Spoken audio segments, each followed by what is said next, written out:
Well, blessings and greetings, and welcome to the Moving with Purpose broadcast. I am your host, Apostle Katrina Hillary, bringing you words of encouragement on today. Listen, I invite you to follow us on all social media platforms: Facebook, Instagram, X, and YouTube. You can follow me at Apostle Katrina Hillary, and you can also follow me at Katrina Hillary.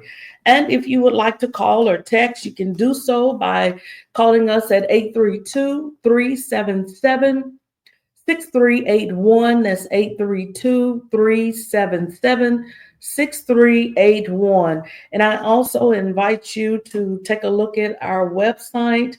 That will allow you to keep up with the events that are going on in your area, and also virtual. That's coming up. Of course, we have some things coming up this month and also in January. And the web address is www.katrinahillary.com. And so before I go today, I want to remind you of this month, December. We are having the Apostolic and Prophetic Encounter on Thursday nights at 8 p.m. Central Standard Time. So I definitely invite you to tune in. That is virtual streaming live on Facebook, YouTube, and on the website. And so you can watch either one of those places. And then if you're not able to tune in on those Thursday nights to be a part of that, then you can always go back and watch it, the replay on Facebook. And you can also watch the replay on the website at katrinahillary.com. And then if you miss that and you catch the audio, you can always catch the audio of the Apostolic and Prophetic Encounter, as well as the previous virtual events that we had in October. You can catch that on iHeartRadio on my page. I have a page there. You can just key my name in, Katrina Hillary Ministries, and my iHeart radio station page will pop up there, and you're able to listen to all of the radio broadcasts. Or again, like I said, anything that we have done virtual or streaming, YouTube, all of it is there available for you to be able to listen to, not only my broadcast, but every guest that we've had either on the show or during any virtual streaming services that we have had in the month of October.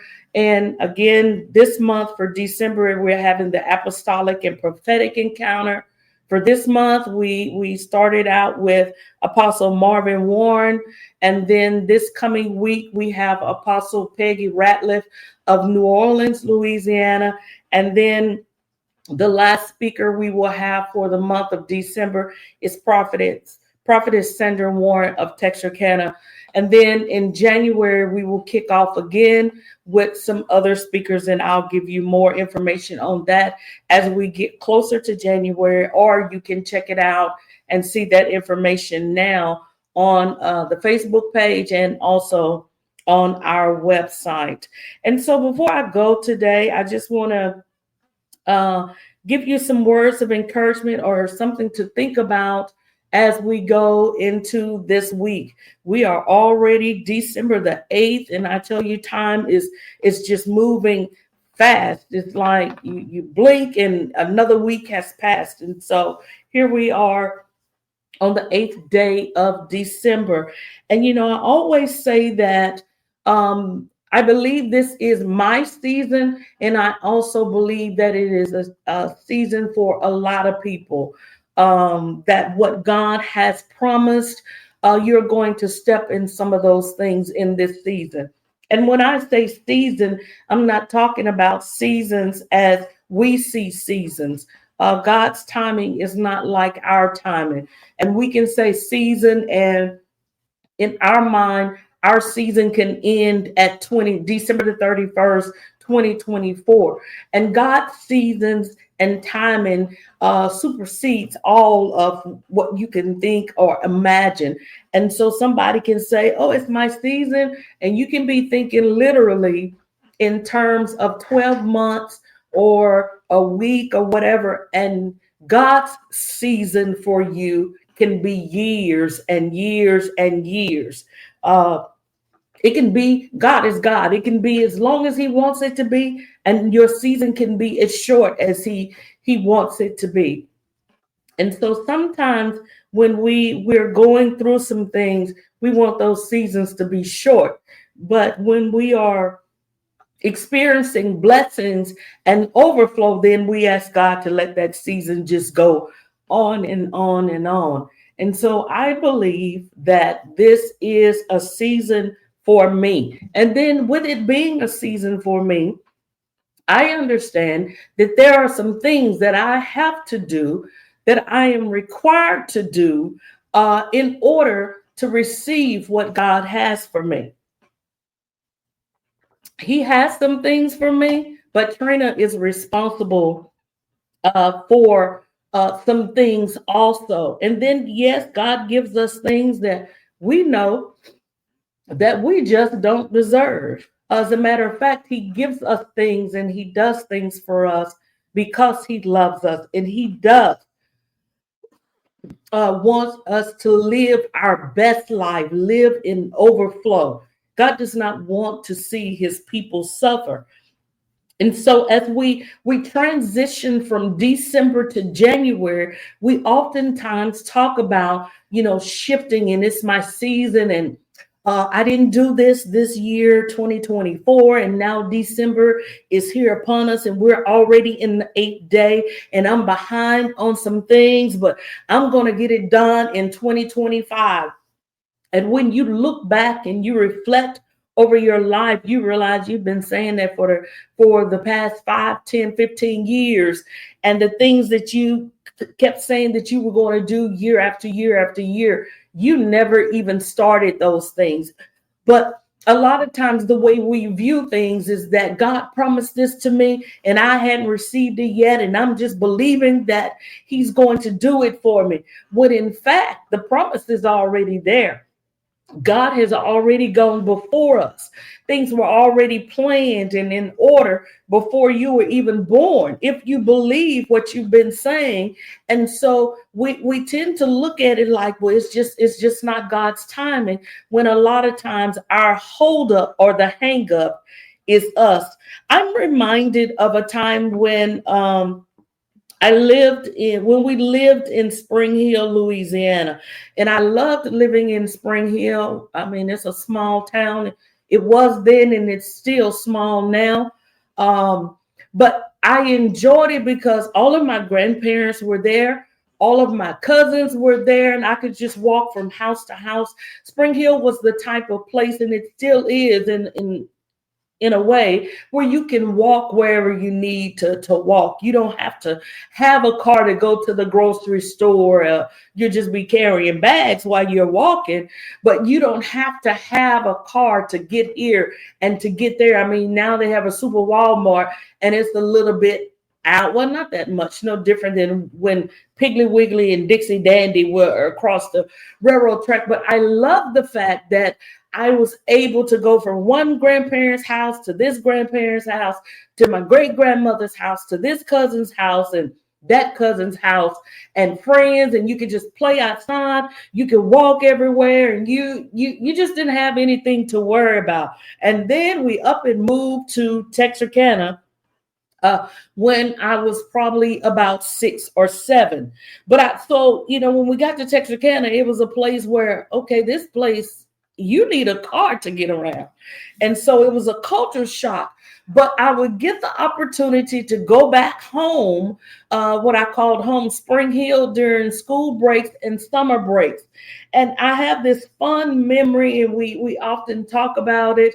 My mother, sister, is she's deceased now, but she's like 11 years older than me. And so as a kid, I had the pleasure of the honor of being there while my aunt was still at home. I think she had moved out or something, and she wasn't gone long. She came back. But when we would go in the summer, we knew we were going shopping. and we would go shopping. They had two Piggly Wigglies, and that was the thing. Piggly Wiggly number one was closest to us, to my grandmother's house, but for some reason she loved Piggly Wiggly number two, and it was further away, and we would drive to Piggly Wiggly number two. And mind you, we really didn't have to have a lot of things, especially for me and my sister, because my parents always sent us in the summer or school breaks. My mother bought groceries and took them. So if we were going to be there a week or 2 weeks, my mother had enough chicken, hamburger meat. She went grocery shopping so that my grandparents wouldn't be in a bind feeding us. But we knew that my grandmother was going to cook it, but we were going to get snacks because my mama didn't buy snacks. She bought food and that old nasty cornflake stuff we used to eat. But I remember we would get ready to go to Piggly Wiggly number two, and my aunt would go with us. And my grandmother had a rule, and if you grew up in the Black household, you already know the story before you get into the grocery store. We're going in this grocery store. You already knew what you were going in there to get because mama or grandma has made it plain. We're going in this store. You're not to touch nothing. Don't ask for nothing. We're going in here to get what we need to get, and we're coming out. That's the golden rule. Don't touch nothing. Don't ask for nothing. And so we would get in that store, and my aunt and my grandmother would go back and forth, back and forth, back and forth the entire time we were in Piggly Wiggly number two. And I knew at age 6 or 7 exactly what my grandmother meant when she said, we already know what we're coming in here to get. We're going to come in here and get this, and then we're going to leave and we're going to go back home. But my grandmother would be shopping and she would see something on the shelf. She would get it and put it in the shopping cart, or we called it a buggy at the time. And she would go down the aisle and she would see something else, or she would be looking for a particular item. And while she has her back turned from the shopping cart, my aunt is throwing things into the shopping cart. And then the conversation starts between my grandmother and my aunt, and her name was Elizabeth, and she, at that time, we called her Bet. And she would say, Bet, why did you put this in the shopping cart? This is not on the list. I'm not buying that. And they would go back and forth, and my grandmother would take it out of the cart and put it back on the shelf. And the same thing would just happen all the way through the grocery store. We were in there 20 minutes. This conversation went on between them for 20 minutes. Sometimes I would wander onto the other aisle just looking at stuff in the store. And I would be an aisle over or 2 aisles over, and I could still hear my grandmother and my aunt fussing about, I told you, don't touch nothing, don't ask for nothing. And that means don't put anything in this cart. And, it was funny then. And even now, sometimes I just sit and reminisce about those conversations. But the thing is that my grandmother made it very clear that we were not to touch anything. We were not to ask for anything. We all knew and understood the assignment when we went into Piggly Wiggly number 2. But my aunt was content on touching things that she had no business touching, asking for stuff when the instructions were already, no, you can't have it. And then she had the audacity to get it and put it in the shopping cart or put it in the buggy. And sometimes that's how it is with God, that God has already told us, he's laid out before us exactly what it is that he's going to do. What promises it is that he's going to bring us into. The plan, it's like I often use a puzzle as an example. He shows us the picture, and then as we walk through this journey, the puzzle pieces begin to come together. And God is always clear, very clear in what his expectations are in order to receive the promise. Well, what are you saying, Trina? Sometimes we keep talking about that there's about to be a shift that's going to take place. Yes, I love to say it, but when I feel that it's not a season of shifting for me, I don't say it. But I feel that in this season, there is a shifting that is about to take place. There is a transition that is about to take place. And sometimes we believe that the hangup is on God's end, but the hangup is not, in fact, on God's end. The hangup or the issue or what's holding us up from transitioning or receiving the promises or crossing over is because we have disobeyed God. And what makes it even worse is sometimes it's not you that's necessarily disobeyed God. Sometimes it's the people that you brought along with you. You have to be careful in who you take on your journey with you, because other people can cause you to be delayed from receiving your promise.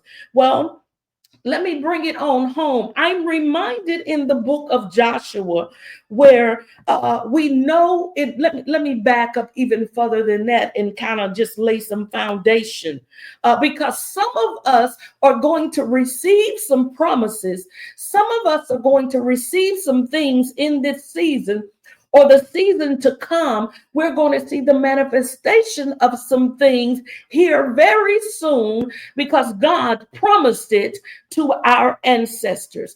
I believe that I am walking in some things right now because God made some promises to my parents, because God made some promises to my grandparents. And I know for a fact that he made some promises to my great grandparents. And so, because of those promises, I am walking into it. He promised it to them. They got a glimpse of it. They saw a vision of it, but the promise was going to come to pass in my generation. Well, let me flip that and tell you that there are some things that your parents prayed for.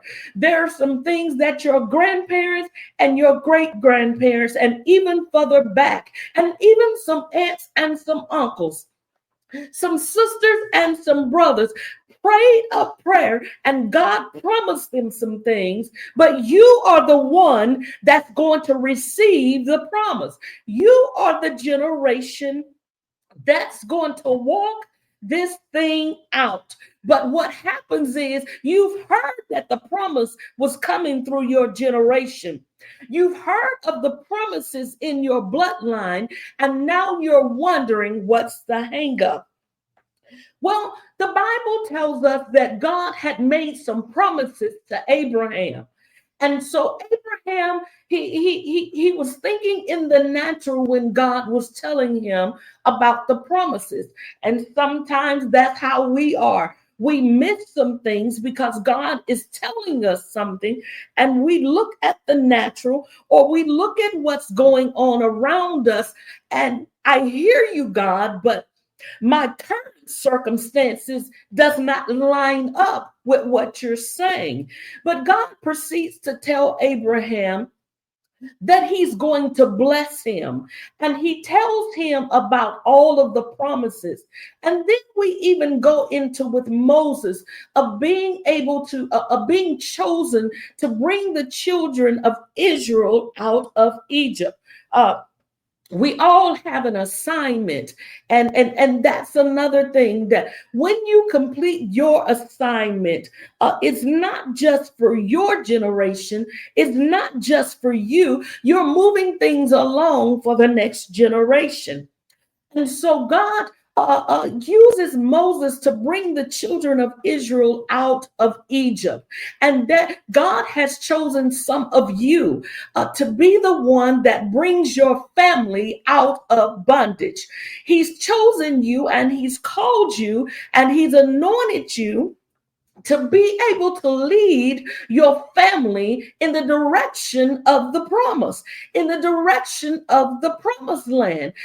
It goes on even over in, I think it is Exodus, where he even tells Moses that I'm going to do this thing so well for you, for the Israelites, that all you're going to see is the back of the head, the back of the neck of your enemies. And so God is calling us to understand that he wants to do the same for me, and he wants to do the same for you. So the promise has already been laid out. And then later on, we find out that Moses has died. He led the people out, but now here comes the Joshua generation. Yes, some of you are your Moses generation for your family. You have an assignment to shift some things, to bring your family out of bondage, to bring your family out of slavery, to cross over the Red Sea. And then there are some of us that are Joshua generation leaders, to where we are going to go over, we're going to cross over the Jordan, and then we're going to walk into the promised land. But even in that, Joshua does not conquer all of the promised land. It is later assigned to the individual tribes that they are responsible for continuing the journey. But I want you to understand, before I even get to that, that when God tells you that you are about to transition and shift into what it is that he has for you, you have to be careful. You have to understand that you must follow the directions. Well, Joshua, the 7th chapter, and I want to read this little bit in the Good News. I think this is the Good News translation. Yes, Good News translation. And in Joshua, the 7th chapter, and I'm going to jump down to the verse 6. Verse 6 through, I think, 12 it is, and read this. And in the Good News translation, it reads as this: Joshua and the leaders of Israel tore their clothes in grief, threw themselves to the ground before the Lord's covenant box, and lay there till evening with dust on their heads to show sorrow. Joshua said, Sovereign Lord, why did you bring us across the Jordan at all?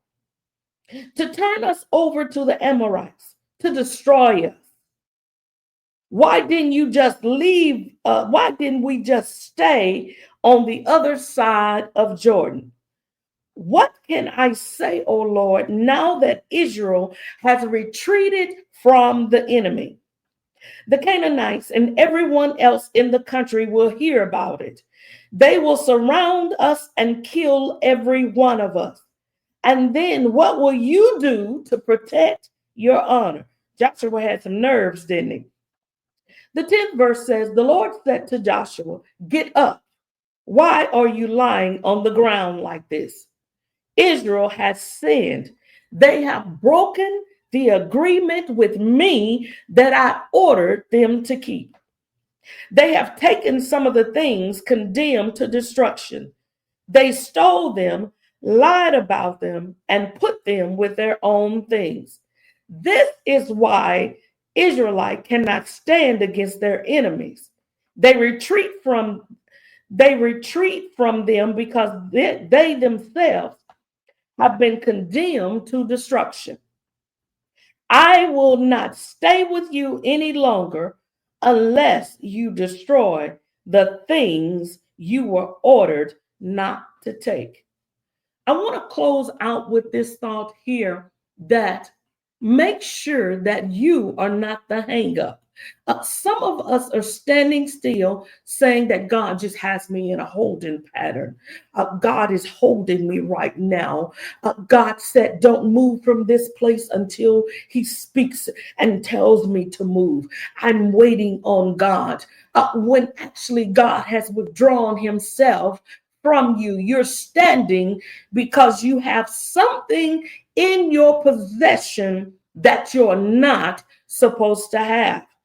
And so chapter 7 begins with the Lord's command to Israel not to take from Jericho anything that was to be destroyed was not obeyed. And so we find out in chapter 7 that there is a little man by the name of Achan that has decided that he saw something in Jericho. He saw the robe or the coat, whatever you want to call it. He saw silver. He saw gold. He looked at that thing so long until he could see himself with it. And he looked at that thing so long and he could see himself with it so long until the next thing you know, he's got his hands on it. And then he looked at it and he thought about what it looked like or how it would feel to have it. And he's got his hands on it. And once he does all of this, now he has convinced himself that he has to have it. And so sometimes that's how we find ourselves. God can give us clear directions of what to touch and what not to touch, how to handle the things that come before us, how to handle that joker that keeps popping up, but you keep looking at him and he looks good to you. And then you want to touch his shoulder or you put your hand on a muscle and you get excited and now you've got to have him. And the same thing is when a man looks at a woman, or it's the same thing when you see something and you want to buy something. You've been looking at that car. You've been looking at that jewelry. You've been on Amazon and you looked at your Afterpay account and you looked at what's that other one, Klarna. And you looked at that thing and God is saying, I don't need you to do anything else in this season, but your eyes get you in trouble. You saw that thing, you saw it, you looked at it long enough, so long to the fact that you decided that you had to have it. And what happens a lot of times is we decide, I gotta have it, I need it, I want it, and therefore you take it. But what I couldn't understand about Achan, and even sometimes in our behavior, is that we take stuff that God has said, do not touch, do not take it, you don't need it, but we take it and then we have to hide it. You can't even enjoy what it is that you stole. You can't even enjoy what it is that he told you that you didn't need, but you got it anyway. And then he has the nerve to hide it. But he is fine hiding it until he realizes that what he does or what he did caused the death of 36 men. And so the thing is that God has promised some things for you, to you, and he's ready for you to receive it. He took care of you in Jericho. The walls fell. You didn't have to get the jackhammer out. You didn't have to get the heavy duty equipment to bring the walls down. God brought the walls down in your presence. You didn't have to do anything to cross over into this next season. The children of Israel did not have to do anything to cross over into the Jordan. God had already prepared a way. And just the same way that he prepared a way for them to transition over into the promised land, God has made a way for you, but you've got to check yourself as you cross over and make sure that you're not holding, obtaining, or retaining anything that's going to cause you to keep from entering into your new season, into the promised land. In fact, upon examination, that you find out that you have illegally, unauthorized, unlawfully obtained something that God said that you were not supposed to have, I beg you now to repent and turn it over to God. God will not move. God will not transition until what he told you was off limits is destroyed. The Bible tells us that once this is taken care of, once Achan and his descendants have lost their lives over disobedience, now the battle that was lost is now won. God will step in when you release what it is that you're not supposed to have. So I ask you, as we begin to transition into a new year, into the promised land, check your tent and make sure that you don't have anything that you're not supposed to have. You have a blessed day.